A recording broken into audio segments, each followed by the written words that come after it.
तो नमस्कार, आप हमें जानते हैं और मैं वीडियो क्यों बना रहा हूं लगातार आप ये भी जानते हैं।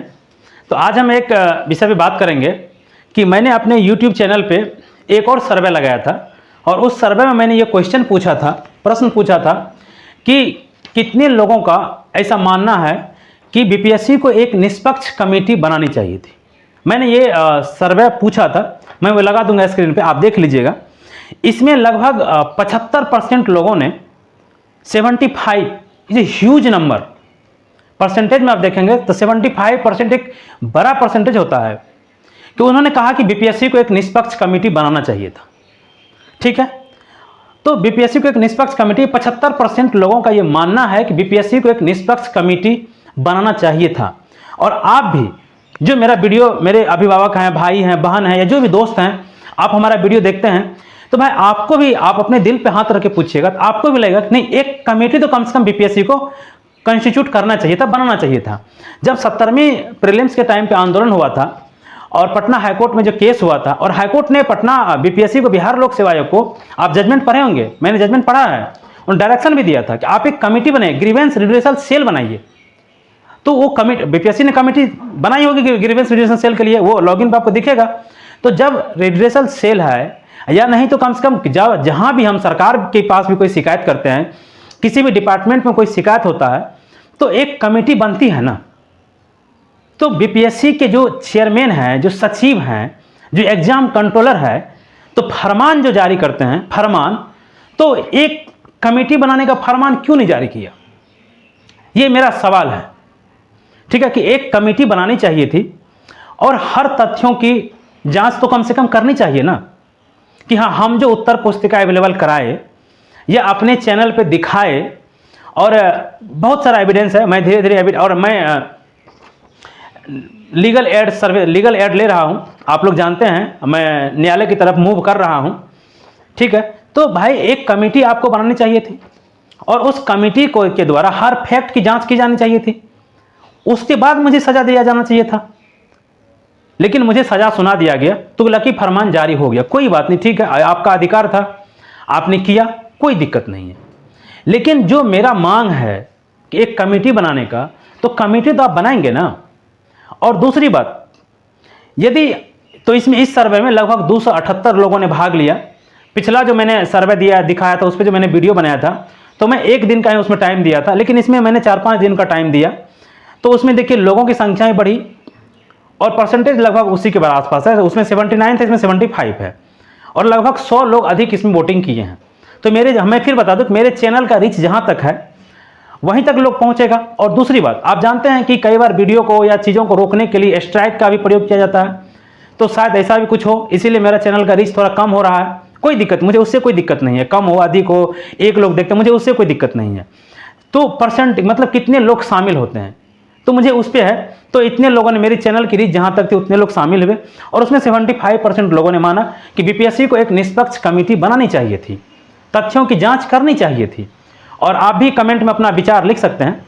और मेरा एक और सवाल है कि हम आपके अभ्यर्थी हैं, ठीक है, मेरा अभी उम्र बचा हुआ है, इसीलिए आपने मुझे डिबार किया। सपोज कीजिए हम आपके अभ्यर्थी नहीं होते, या मेरा उम्र 40 साल हो चुका होता, या हम बिहार से नहीं होते, किसी और प्रोफेशन में होते, या हम अदर स्टेट के छात्र होते, तो फिर आप क्या करते मेरे खिलाफ? बताइए क्या करते? क्या डिबार, जगह मेरा 40 साल मेरा एज होता, फिर डिबार करने से क्या कुछ होता क्या? तो ये डिबार करके आप आवाज बंद करने का प्रयास कर रहे हैं ना सर, ये नहीं होगा। जब तक सच्चाई सामने नहीं आएगी कि हाँ, आप कहिए ना, आप प्रेस कॉन्फ्रेंस कीजिए, आप सवालों का जवाब दीजिए।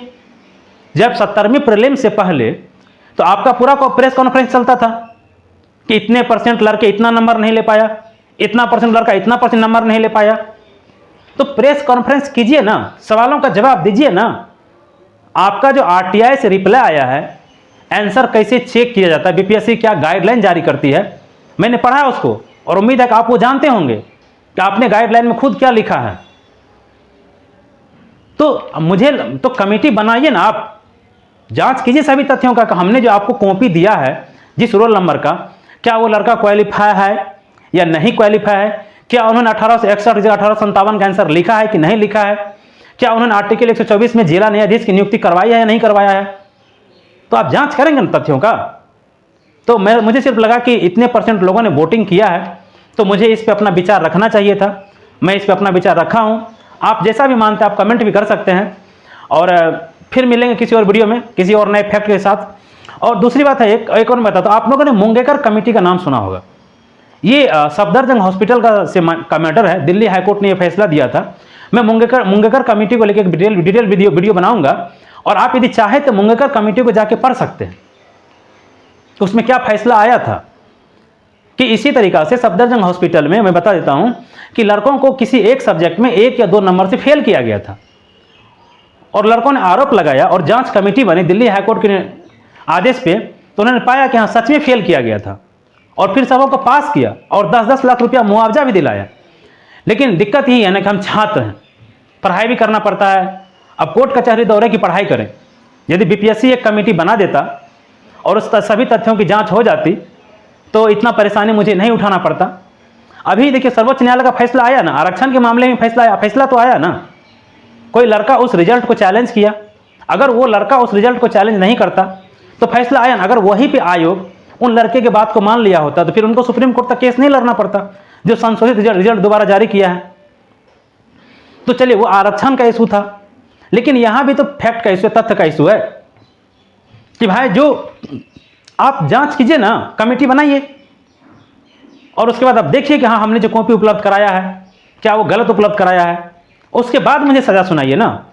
लेकिन आपने तुगलकी फरमान जारी कर दिया है, कोई दिक्कत नहीं, आप एक संवैधानिक संस्था है, मेरे पास जो रास्ते हैं मैं उस रास्ते को एक्सप्लोर कर रहा हूं।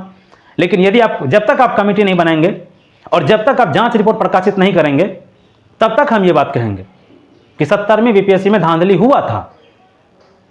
सर आप दीवार करके मेरा आवाज नहीं दबा सकते हैं। मैंने कहा कि वो होंगे कोई और जिसे दीवार से डर लगता होगा। सच के लिए बोलना यदि गुनाह है, एक लोकतंत्र में आवाज उठाना यदि गुनाह है, तो ये गुनाह हम बार बार करेंगे। यदि अपने हक के लिए लड़ना और अपने हक के लिए बोलना यदि अपराध है, एक लोकतंत्र में मुझे संविधान ने जो अधिकार दिया है, यदि उस अधिकारों का प्रयोग करना गुनाह है, तो ये गुनाह हम करते रहेंगे। चलिए मिलेंगे किसी और वीडियो में, तब तक